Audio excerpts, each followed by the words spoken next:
이력서를 200군데는 취직도, 출산도, 결혼도, 양육도, 내 집 마련도 다 포기. 이번 생은 망했다.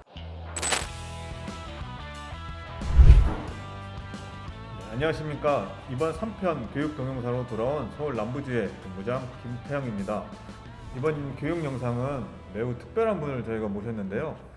이분은 유명 유튜브이자 역사 크리에이터, 또 작가, 또 국가공무원 홍보 영상 등 다양한 활동을 하고 계시는 백이성 역사 강사님을 모셨습니다. 네, 반갑습니다. 네, 반갑습니다. 예, 반갑습니다. 네. 예. 네, 먼저 노동조합에 관해서 네네. 저희가 좀 여쭤보고 싶은 게 몇 가지 있는데요. 네네.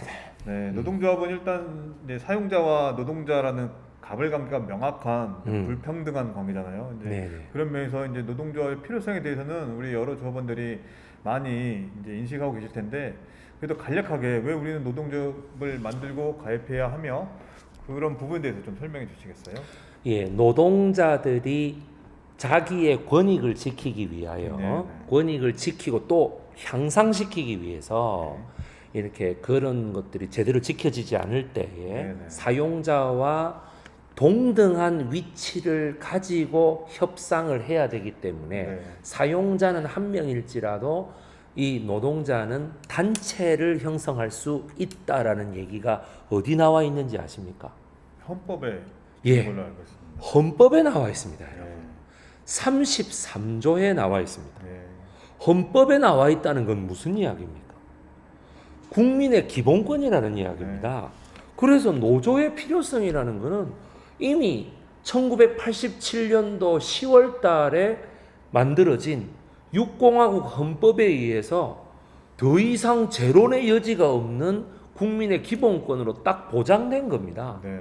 그러면 단체를 형성해서 협상을 한다. 그럼 어떻게 할까? 단체 교섭권, 네. 단체 행동권을 가지는 거예요. 예, 그렇기 때문에 여러분들 너무 우리 사회의 언론이라든지 중고등학교 교육이라든지 이런 것들이 무슨 노조의 노동조합의 단체 뭐 이러면 뭐 무슨 큰일 나는 것처럼 뭐 이렇게 얘기하는데 아닙니다. 아니 대한민국에 살고 있는 민주주의 사회의 국민이 대한민국 헌법 그거 뭐 조항해봐야 130 몇 개밖에 안 되는데 그 중에 하나를 당연히 지키고 살아가는데 뭐가 질문이 더 이상 필요하지 않다고 저는 생각합니다. 네.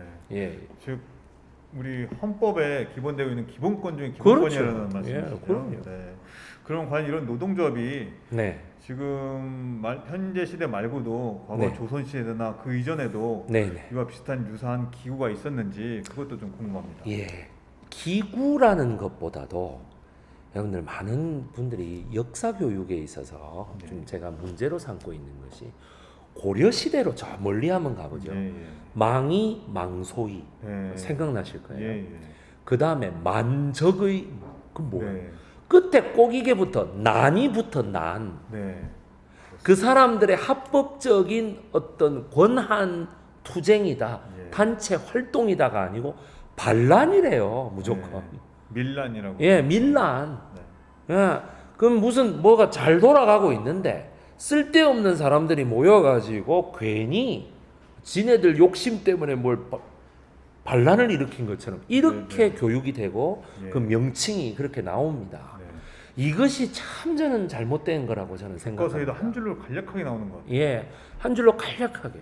여러분 망이 망소이는요 말 그대로 그 기술자들이 그때 당시만 해도 이 대장장이라든가 뭐 이런 기술자들이 제대로 대접을 받지 못했거든요. 네. 아주 천한 대접을 네, 받았습니다. 최하층이었죠. 그러니까 거기에 대한 사람들이 더 이상 못 견디겠다. 나의 권한을 제대로 보장해 달라. 이렇게 싸운 거란 말이에요. 네. 만정만 해도 뭐겠습니까? 아니 왜 우리를 이 그때 뭐 최씨 무신 정권 뭐 네. 이런 거 있었지 않습니까? 네, 네. 그러니까 그 무신 정권의 사람들이 왜 우리를 이렇게 핍박하느냐? 이렇게 핍박하지만 우리도 사람답게 살 수 있게 해달라 이 말이었거든요. 네. 그런데 그거를 무슨 만적의 난, 뭐 망이 망소이의 난, 네. 예. 그리고 심지어 이렇게 쭉 앞으로 당겨와서 1894년도에 벌어졌던 걸 뭐라고 합니까? 동학난. 네. 이게 참 저는 안타깝다고 보고 있습니다. 네. 네. 이거는 분명히 뭐냐면 동학 농민 운동 네. 혹은 가보 농민 운동이 맞습니다. 그때 당시에 그 일본하고 강화도 조약을 1873년도 76년도에 맺고 난 다음에 너무나 많은 쌀들이 네. 일본으로 수탈됐기 때문에 네. 또 그 탐관 오리들이 지네들이 좋은 쌀을 먼저 선점하기 위해서 네. 일본으로 보내고 나서 좋은 쌀을 지들이 먼저 가두어 버렸기 네, 때문에 네. 백성들이 아무리 풍년이 들어도 오히려 더 굶는다 네. 라는 차원에서 권리를 보호해 달라는 식으로 일어났던 운동인데 네. 그거에 대해서 무슨 난 이런 식으로 말하는 거에 대해서 역시 그러면 조선시대에도 고려시대에도 무슨 그런 노동조합 같은 게 있었지? 라고 얘기하면 내가 처음에 얘기하면 다 그러실 거예요. 그게 어떻게 노동조합이야? 네, 네. 아닙니다. 네. 어떠한 형태보다도 서양의 어떠한 형태보다 더 발전된 소위 말하는 uprising 네. 아래로부터 위로 이렇게 확 치고 오르는 네. 그런 정상적인 사회의 운동이었다는 것을 알 수 네. 있습니다. 예. 네, 말씀을 듣고 보니까는 이제 노동조합이라고 거창하게 생각해서 그렇지 예. 과거 그 농민이나 더 하층 계급민들이 정말 살아가기 위한 기본권적인 생존권을 위해서 예. 국가 권력이라는 거대한 권력에 맞서는 것 자체가 그렇습니다. 노동조합의 의의라고 시초이자 의의라고 할 수 있겠네요. 그렇습니다. 네, 말씀을 듣다 보니까는 옛날 국사 시간에 배운 것들도 생각이 나면서 피가 네. 뜨거워지는데요. 예. 그러면 다음으로 이제 그 이후로 우리나라가 일제 식민지를 겪으면서 이제 아픈 시간을 많이 겪었는데 네네. 또 그리고 민주화되고 급격하게 이제 산업화가 진행되면서 네. 그 이후에 대한민국 노동조합의 역사와 발전 과정은 어땠는지 좀 간략히 설명해 주실 수 있으신가요? 예. 우리나라에서 보통 그 1890년대부터 예, 예. 이제 노동조합이라는 형태가 나타납니다. 네, 1890년대. 예. 뭐 우리 학계에 통설이 있고 뭐 이제 나온 또 새로운 학설이 있고 이렇지 네. 않겠습니까? 제가 설명을 드리겠습니다. 이때까지 우리나라의 모든 책을 보시면 역사책을 보시면 1897년도에 네. 저 함경북도 성진시라고 하는 곳이 있어요. 예, 예. 나진 옆에 성진이 있는데 예. 거기에 부두 노동자들이 최초로 그 뭐라 그럴까 단체 행동권을 묘사하기 위해서 네. 이렇게 이 노동조합을 만들었다. 네. 말하거나 make unity 즉 이 만들었다라고 하는 거를 제 1호로 보고 있었습니다. 네. 근데 최근에 그보다 6년이나 앞서서 1892년도 5월 달에 우리에게 익숙한 인천 부두에서 네. 부두 노동자들이 일본 회사의 그런 폭압에 맞서 가지고 단체 행동을 했다라고 하는 사실을 몇몇 언론이 보도했다는 사실을 알아낸 거예요. 예, 그래서 학설이 뒤집어지게 됐습니다. 그래서 요 두 가지. 근데 여러분들 이런 의문이 좀 생기지 않으십니까? 왜 다 부두 노동자들이야? 네, 그렇네요. 그런 생각이 드시죠. 역시 자본주의라고 하는 것은 그 정의를 딱 내려면 한 줄로 내려보자면 네. 상품 화폐 경제를 매개로 하는 네. 임노동 생산 체계 이렇게 말할 수 네. 있습니다. 사용자와 노동자가 계약을 맺어 가지고 네. 임금을 지급하고 그 임금을 받는 대신에 노동을 제공하는 거죠. 네. 그게 지적 노동일 수도 있고 육체적 노동일 수도 있고 뭐 있습니다만은 자기 집에 가축을 될 수도 있는 예, 거고. 예, 그러면은 합법적인 임금을 줘야 되는데 우리나라의 강화도 조약으로 일본 애들이 처음 자본주의가 딱 들어온 게 근대의 시작이거든요. 네, 그렇죠. 여러분 우리가 시대 구분하면 근대이라면 자본주의가 들어온 거고요. 현대이라면 헌법이 들어온 거예요. 그렇게 생각하시면 돼요. 그래서 제가 볼 때에 이 근대 자본주의가 들어올 때 딱 임금을 줘야 된다라는 말은 있는데 얼마를 줘야 된다는 말이 없었던 거예요. 그러니까 뭐냐면 말 그대로 안 줘도 되는 거야. 네. 법에 어긋나지 않는 거예요. 그러니까 형편없는 아주 낮은 임금을 주게 되고 이렇게 부두에 이렇게 이 배로서 먼저 들어오지 않겠습니까? 그때 뭐 비행기가 오진 않으니까요. 뭐 자동차도 없었고. 네. 그러니까 부두에 배로서 들어오니까 부두에 그 배에 짐을 하역한다든지 다시 올린다든지 그걸 지고 또 간다든지 거기서 간단한 가공을 한다든지 이런 노동자들이 많아지죠. 네. 그게 이제 유일한 자본주의의 형태가 되는 거죠. 그러다 보니까 아이고 우리한테 왜 밥을 이렇게 주냐, 왜 우리한테 임금을 이렇게 주냐라고 하는 불만 사항이 그 폭력적인 일본 제국주의 앞에 점점 드러날 수밖에 없었고, 그래서 1873년에서 76년 사이에 들어왔던 인천으로 들어왔던 이 제국주의가 한 19년쯤 흐르니까 어떻게 되겠어요? 이제 노조가 생기는 거죠. 네. 예, 그렇게 해서 여러분들이 근대화 이후에 아하, 이것이 노조라고 하는 것은 자본주의가 들어오는 것과 거의 궤를 같이 하는구나. 네. 이렇게 생각하시면 되겠습니다. 네. 예. 정말 교과서에서는 배우지 못한 부분을 예. 제가 우리 강사님한테 듣다 보니까는 예. 너무 신기하고 재밌고 하네요. 아, 신기하고 네. 재밌습니까? 예. 예, 그런데 고맙습니다. 그 이후에 이제 지금에서 노동조합을 살펴보면 네. 지금 사실 거대 양대 축이 있거든요. 네, 네, 네. 민주노총과 한국노총이라는 그 노동조합의 양대 축이 있는데 그냥 간단하게 생각하기로는 한국노총은 좀 어용이 돼서 이렇게 변질이 됐다. 네, 그리고 네, 이제 저희가 국민연금도 좀 민주노총 산하에 속해 있는 지부긴 하지만 그럼 이 둘의 관계는 과연 우리나라에 있어서 어떠한 예. 근데 이런 거를 관계를 봤을 때 도대체 그 차이가 뭐냐? 네. 한국 노총하고 뭐 민주노총과의 차이가 뭐냐? 서로가 이렇게 적대시해도 되는 건가? 이건 저는 요 역사를 조금 알면은 이게 네. 실마리가 좀 풀리지 않는가 이런 네. 생각합니다. 박정희라고 하는 그 대통령, 네. 이 1960년 61년부터 60년 5.16 군사 쿠데타부터 시작해가지고 그게 전두환이라고 하는 대통령까지 이어지는 87년까지 이어지는 이 거대한 흐름, 네. 저는 한 26년간이거든요. 이게 절대 이게 짧지 않습니다. 네. 오이고 한 세대가 30년인데 네, 그렇죠. 거의 한 세대 그 뒤로 또 이 노태우라고 하는 군사 독재자가 또 네. 당선돼서 독재는 아니고 자기는 이제 민주주의라고 하지만은 어쨌든 뭐 이 군인 정치가 네. 또 했기 때문에 거의 30년을 넘어서서 네, 지금 군인들이 다 이렇게 네. 정치를 한 거 아니겠습니까? 그러면 이 상황에서 뭐냐면 제일 먼저 산업을 일으켜야 자기네들이 정치 자금을 받을 수 있어요. 농민들한테 이렇게 뭐 받는 거에 대해서는 이게 금액이 한정돼 있단 말이에요. 그러니까 재벌들을 자꾸 키워야 합니다. 그러면 재벌들을 키우는데 1968년에 보면 그 68 혁명이라는 게 프랑스에서 일어나고 미국에서 일어나고 이러지 않습니까? 그게 뭐냐 하면은 서양에서도 왜 우리를 베트남 전쟁으로 힘없고 돈 없는 사람만 끌고 가느냐? 그리고 왜 죽으라고 하느냐? 그 다음에 왜 재벌들만 이렇게 키워주냐? 라고 하는 거에 대해서 뭐냐면 대학생들이라든가 시민들이라든가 노동자 계층들이 다 들고 일어난 거였어요. 프랑스, 서독, 미국, 영국 이런 데서 다 들고 일어났거든요. 그러다 보니까 우리나라도 이제 민주주의와 이 자본주의라는 거를 가지고 말로라도 가지고 이제 국제적인 무역을 해야 되고 외국으로부터 돈을 빌려야 되는데 그러면은 외국에서 이상한 조건을 걸기 시작합니다. 왜냐하면 자기네들이 먼저 그렇게 68 혁명을 겪고 보니까 이 노조 이런 거를 갖다 의무적으로 만들었단 말이에요. 그러니까 야 니네도 그런 거 있어 없어 이렇게 돼버린 거예요. 그러니까 없으면 돈 못 빌려준다가 되는 거죠. 재벌이 가도 그러면 어떻게 되냐 만들어야 됩니다.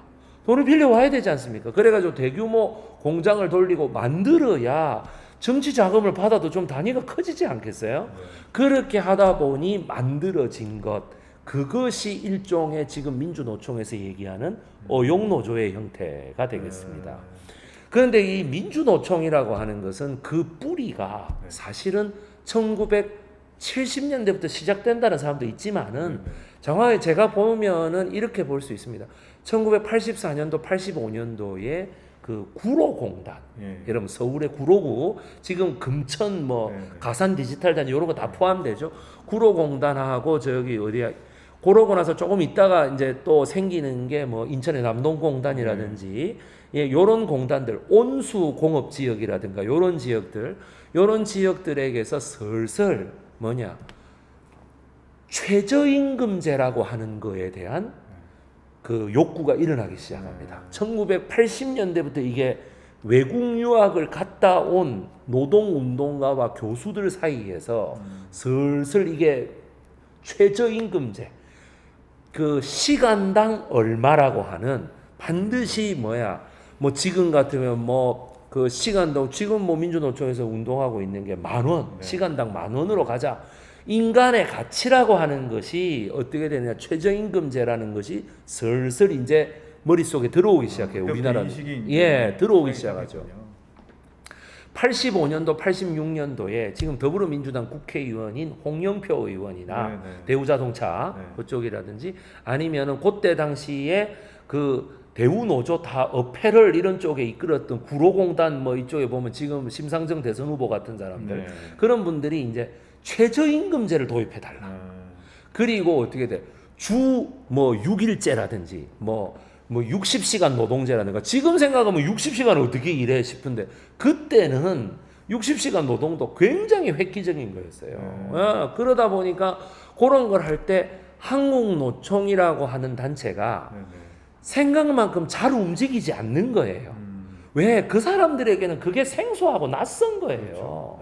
그러니까 어때? 야, 우리가 무슨 이 어떻게 똑같이 뭐 노동이 다 똑같아? 그 산업별로 다 차별되는 거를 받아야지 왜 똑같이 뭐 얼마 이렇게 받는 거야? 그러면은 뭐 물건 파는 사람하고 뭐 기계 만드는 사람이 똑같아, 노동이 똑같아, 이런 어떤 저열한 노동 인식에 있었던 것이죠. 그리고 그 따라서는 야간 잔업도 좀 많이 할 수 있는 거지 왜 그렇게 노동 시간을 딱 정해? 이렇게 되는 거죠. 그러니까 1986년도 넘어서서 87년도에 대규모 우리 민주화 운동이 일어나죠. 1월 달에 박종철 군이 그렇게 죽으면서, 그죠? 고문사하면서 일어나면서 이제 마지막에 6.29 선언에 의해 가지고 이게 민주화로 넘어서면서 당시에 야당 총재였던 김영삼 총재가 이거를 이 최저임금, 그 다음에 일주일에 뭐 주당 6일 노동, 뭐 몇 시간 노동 이 개념을 처음으로 법률화합니다. 그때 국회에서. 그거를 하는 데에 거의 주동적이었던 사람들이 민주노총이라고 하는 거를 86년, 87년도에 만들게 돼요. 그럼 그거에 그렇게 하는 게 좋아요라고 이렇게 좀 후발주자로 따라갔던 게 한국노총입니다. 제가 봤을 때. 또 이렇게 얘기하면 한국노총분들 항의하시지 싶은데 그거는 역사책에 딱 나와 있으니까 그거를 잘 보시기 바랍니다. 그래서 민주노총이 뭐냐면 노동자들이 그런 억울한 일이 당할 때 우리한테 오세요가 되고 87년 10월 달에 결국 그 결실로 헌법 제33조가 거기에 생겼던 것입니다. 따라서 한국노총과 민주노총은 서로 적대시라기보다는 이렇게 민주노총이 좀 더 선명한 투쟁성을 가지고 이 87년도에 그 민주화 정권으로 이양될 때에 최저임금제, 노동시간 준수 이런 식으로 더 지키는데 더 가열차게 앞장섰다라고 하는 것을 알아주셨으면 좋겠습니다. 그래서 인식이 한국노총은 좀 어용이라는 인식이 조금 있긴 하거든요. 아직도 남아 있는 것이죠. 민주노총은 이런 굵직굵직한 사안들에 대해서 목소리를 되게 힘차게 낸 거고. 따라서 뭐 이게 사용자들이나 우리 사회의 좀 보수 기득권층의 입장에서는 당연히 민주노총이 더 싫겠죠. 자들 때문에 뭐 우리가 제대로 사업을 못 한다는 둥 이런 소리를 하고 있습니다. 그거는 정말 잘못된 인식입니다. 왜 그거를 언론이나 교육기관, 그 초등학교, 중학교, 고등학교, 대학교에서 가르치지 않거든요. 그렇습니다. 그러면 이제 제가 궁금한 게 있는데요.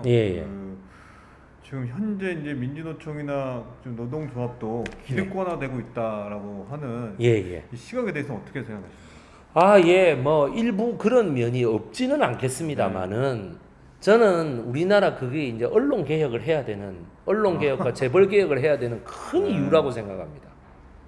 왜냐하면 크게 보시는 거죠. 왜냐하면 여러분 그런 말들이 다 어디 쓰여 있는 말입니까? 교과서에 쓰여 있습니까? 아니지 않습니까? 그죠? 우리나라 보수단체에서의 어떤 정치적 언어, 그리고 그 다음에 언론에서 또 그런 보도, 헤드라인으로 이렇게 뽑는 거 있잖아. 귀족노조, 비정규직 차별, 정규직화가 뭐 어쩌고 정규직화하면 기업의 부담이 늘어난다고. 여러분들 그런 말이 여러분들 보십시오. 아유 뭐 임금만 똑같을 것 같으면 뭐 비정규직과 정규직이 뭐 그렇게 큰 차이가 나겠어 이런 소리다. 아니 그러니까 그런 말들은 우리 같이 이렇게 정확하게 아는 사람들은 기절초풍할 얘기입니다. 안 그렇습니까? 네. 그런 말들이 뭐냐면 사용자들 중에 아주 마음이 나쁜 사람들의 마음을 대변하는 거예요. 그게. 그리고 노동자들도 아휴 투쟁해봐야 뭐 하겠나. 이 교섭해봐야 뭐 하겠나. 이거 자꾸 아웃사이더 소위 말하는 젊은 사람들이 얘기하는 아싸 되는 거 아니냐. 이렇게 되는 거예요. 그러니까 어떻게 돼? 점점 자꾸 그런 인식이 바뀌는 거예요. 진짜 노동 귀족화, 뭐 기득권화되고 이런 게 아니라. 네, 그럼 다음으로 네, 요새 MZ 세대가 좀 핫하잖아요.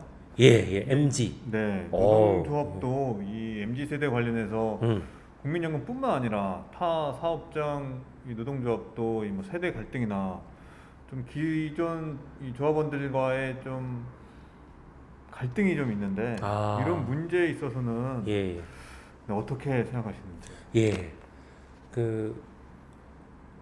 한 가지 꼭 여러분 기존에 노조 하시던 분들이 반드시 아셔야 될 게 있습니다. 네, 지금 MZ 세대, 이거 뭐 MG 세대하고 뭐 네. MZ 세대, 어떤 분은 뭐 민지 세대 이렇게 얘기하고 그러는데 이분들하고 그 기존의 노조분들하고요 완전히 다릅니다. 지금 새로운 인종이라고 할 정도입니다. 뭐냐 하면은 우리 때는 말과 글에 뛰어난 사람이라고 했잖아.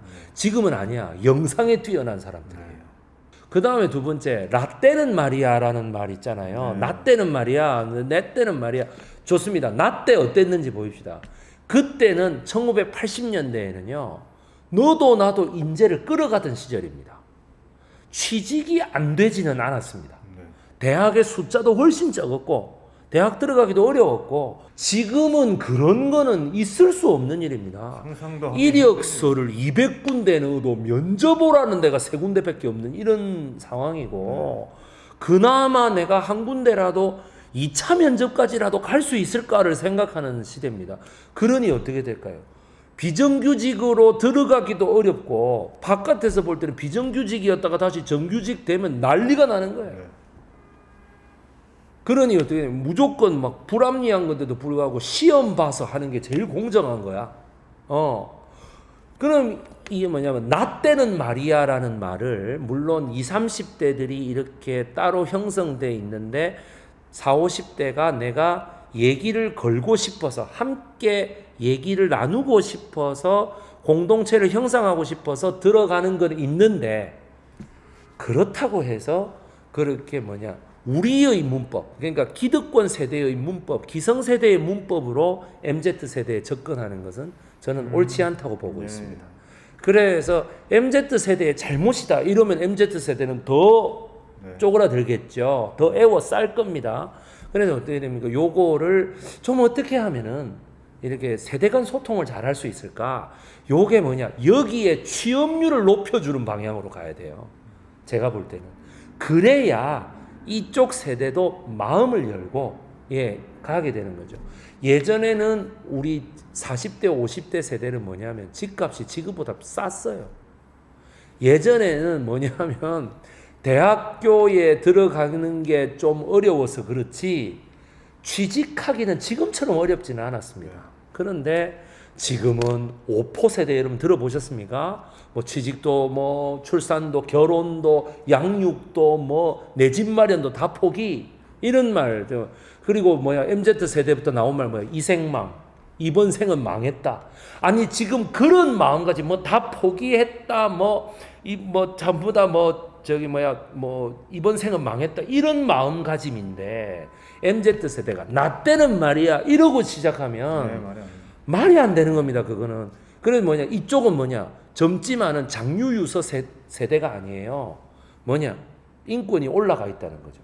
똑같이 대학 졸업하고 말이야. 내가 성인인데 말이야. 왜 나한테 처음 볼 때마다 반말해요? 이렇게 되는단 말이에요. 그리고 어떻게 돼? 양성평등 의식이 말도 못하게 높아졌습니다. 제가 딸을 키우지 않습니까? 그러니까 양성평등 의식이 말도 못하게 높아졌기 때문에 여성 조합원들에게도 우리가 항상 말을 조심해야 됩니다. 말을 조심하고 어떻게 하면 그거 할 수 있어. 야, 자유롭게 내 편한 대로 얘기하면 안 돼. 안 됩니다. 예. 바로 그런 점들이 제가 볼 때는 우리 인간적인 관계에서 소소하게 해결할 수 있는 문제가 아니라 되게 중요한 어떤 습관의 문제.